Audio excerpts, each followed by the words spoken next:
Hey, how are you? Hi, I'm good. How are you? Oh, Let me keep this just fan another off. day. Oh, there you go.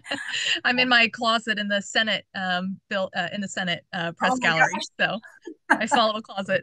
Well, thank you for taking the time to speak with me and really kind of speak with our viewers out in the Virgin Islands. It's a big week for them. I'm going to go ahead and just jump right in if that's okay with you. Yes, Um, perfect. Thank you for everything. We appreciate it. oh, of course. Thank you. Okay, so really, I think the biggest question is why should Virgin Islanders support you, and how would you ensure that their voices are being heard?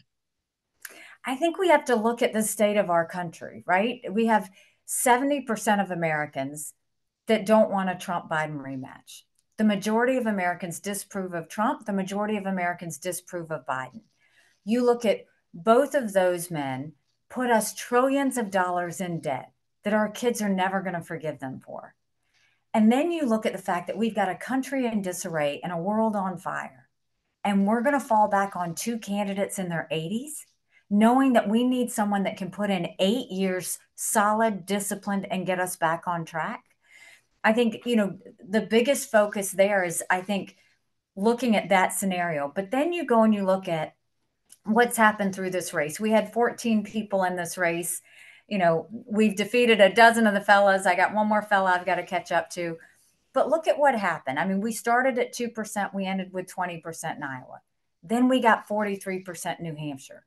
But what's more important is Donald Trump, the Republican incumbent, technically, didn't get 43% of the vote. And so instead, he had a temper tantrum on stage talking about revenge.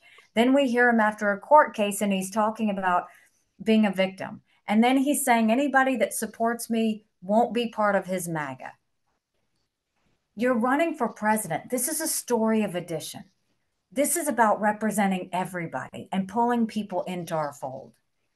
We've got to go and get our country back on track. And I voted for Donald Trump twice. I was proud to serve America in his administration. But chaos follows him. And we've got to start really focusing on what we're going to do about the debt and get it back on track. How we're going to get our kids reading again and go back to the basics in education. How we're going to secure our borders once and for all. How we're going to bring law and order back to our cities and what we're going to do about these wars. We need to be preventing wars, not starting wars. And we've got to be able to deal with our adversaries, whether it's Russia, whether it's China, whether it's Iran. We've got to start taking that head on. And so I feel like America is so distracted. And we know that when America's distracted, the world is less safe. And we're seeing that play out all around us. Yeah, perfect. And you have the Virgin Islanders. Sometimes people forget that they are Americans. They are a U.S. territory. Again, how can you ensure that their voices are going to be heard in a Haley administration? Equal voices. I mean, the goal is to represent everybody and to serve everybody.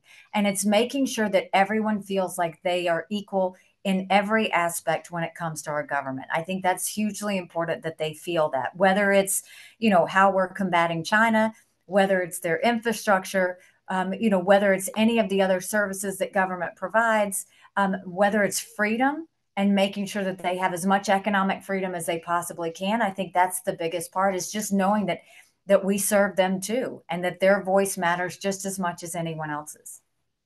Awesome, thank you. And really, you just kind of mentioned it, the economy. That's something that not only islanders think about, I think a lot of Americans think about.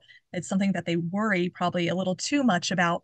How are you going to help ensure that the economy benefits not only the islanders, but people in Pennsylvania, New York, Michigan, places like that? And yeah, let's start there.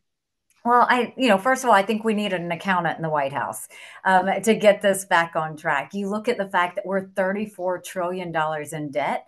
We're having to borrow money just to make our interest payments. China owns some of that debt. And as much as I would love to say that Biden did that to us, the truth is our Republicans did that to us too. When they passed that $2.2 trillion COVID stimulus bill that expanded welfare, they left us with 80 million Americans on Medicaid, 42 million Americans on food stamps. That's a third of our country. And instead of trying to make it right, they doubled down, and Republicans opened up earmarks and pet projects for the first time in 10 years, pushing through 7,000 of them last December. Things like $30 million on an honors college in Vermont, 10 million to tear down a hotel in Alaska, 7.5 million on a courthouse in Colorado, all while 1 in 6 American families can't afford their utility bill. 60% of Americans are living paycheck to paycheck. So, what I think we need to do to get our economy back on track is, first of all, claw back the $100 billion of unspent COVID dollars that are still out there. Instead of 87,000 IRS agents going after middle America, go after the hundreds of billions of dollars of COVID fraud. One out of every $7 was spent fraudulently. If 8% of our budget is interest, quit borrowing, cut up the credit cards. Everybody has to balance their budget. I had to balance my budget as governor. Why is Congress the only group that refuses to balance a budget? We'll stop the spending, we'll stop the borrowing, we'll eliminate the pet projects and earmarks, and I'll veto any spending bill that doesn't take us back to pre COVID levels. The next thing we'll do is we'll take as many federal programs as we can and we'll send them down to the states and the territories. That way, you're reducing the size of the federal government, but you're empowering people on the ground. Think healthcare, think welfare, think education, think mental health. If we cut those strings and sent those resources down, they could better customize them in the areas in which they live. And then we want to start giving breathing room to the middle class. We're watching the rich get richer and the poor get poorer. So we want to eliminate the federal gas and diesel tax in this country. We want to cut taxes on the middle class and simplify those brackets. And we want to make small business tax cuts permanent. They made them temporary. We need to make them permanent. Small businesses are the heartbeat of our economy. We need to start acting like it. When we start to do those things, on top of becoming energy dominant, in a way that we really grow our energy sector so that it doesn't just satisfy America, but it becomes an economic powerhouse. That will bring down inflation. That will pay down that debt. That will start to get us back on track in terms of how we spend, what we spend, and focusing on getting things back into the freedom of the taxpayers and economic freedom as opposed to government being too big and too bloated. Perfect. I really just have just a couple more because I know you're a busy person. So, one thing is climate change. We've heard some scientists testify in Congress and have said that climate change impacts places like the territories. For example, the unfortunately hurricanes are getting stronger, and then also it places. Impacts places like the Upper Peninsula of Michigan. This year, they're experiencing not as much snow as they were hoping to get, or that they usually get, impacting tourism. What can you do to offset the impacts of climate change? Well, first of all, I believe climate change is real. And I can relate, but I live in South Carolina. We are prone to our hurricanes. We're prone to flooding. We see, the impacts that that has on us. And what we need to do is first, as we look at the environment, it shouldn't be partisan. We all want clean air. We all want clean water. We all want an earth that we can leave to our kids and our grandkids that's healthy. And so, in order to do that, we've got to start partnering with our producers instead of demonizing our producers. First, call out the bad actors. India and China are our biggest polluters. We need to get together with the rest of the world and start holding those two countries accountable. Otherwise, they are not changing no matter how much activity we change, if they're not changing, it's not going to make a difference. The second thing is start looking at how we can transition in a common sense way. What we know now is we want our energy sector to be a powerhouse, but let's use our energy producers to help us with the innovations. Right now, we're looking at nuclear fusion. We're seeing ways that we can reduce the emissions, but do it in a way that we're partnering with them to create more innovations. You can't go and just say everybody's got to drive an electric car by 2033. That's not practical. One, because you're forcing Americans to buy something they may not want to buy. Two, it's an expensive car. Three, 70% of the batteries in electric cars are made in China. So you're giving a windfall to our enemies. But more than that, we don't have the infrastructure for that. And I'm not talking about charging stations. Electric vehicles are heavy. Our roads and bridges couldn't handle it if everybody drove an electric car by 2033.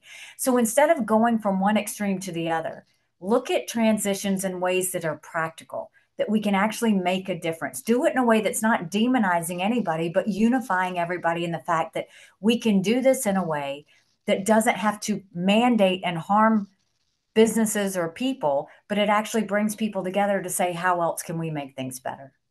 Okay, awesome. I'll just have this last question for you because again, I know that how busy and limited time you have. Again, Thursday's election down in the on the islands is it's getting a lot of talk. I want you to give your final pitch to voters down there. Are you excited for this election? I know it's not a typical, big one like like the states, but how are you feeling going into this election down in the Virgin Islands? This is an important election. I mean, I am watching the Virgin Islands as much as I'm watching any other place because at the end of the day, you want to gain as much support from every American, right? Because you're going to be serving everybody. And what this comes down to is, do we want more of the same or do we want to go in a new direction? More of the same is not just Joe Biden, more of the same is also Donald Trump. Do we want to go back to these same two people who are so focused on themselves that they forget to talk about the American people and the needs that they have? Do we want to go back to two more candidates that continue to have us in chaos? Or do we want someone who's not going to have all the drama and the chaos, but go with a steady hand, with discipline, and with a work ethic that makes people proud? Do we want to go back to two men in their 80s when we really have to focus on 8 years of making sure that we're disciplined? And let's go back to where accountability becomes a part of government again. The accountability where every person, regardless of party, who serves in an elected position, they owe it to the people to earn their worth. And what I will tell you is I'm an accountant, I'm a mom, I'm a daughter of legal immigrants, I'm a military spouse. And at the end of the day, I'm doing this because I don't want my kids to live like this. We can do better. I don't want anybody else's kids to live like this. Just imagine if we became a country where we didn't have the anger, where we didn't have the division, where we didn't have the chaos, but we actually got things done. And we got it done for the sake of making our country better.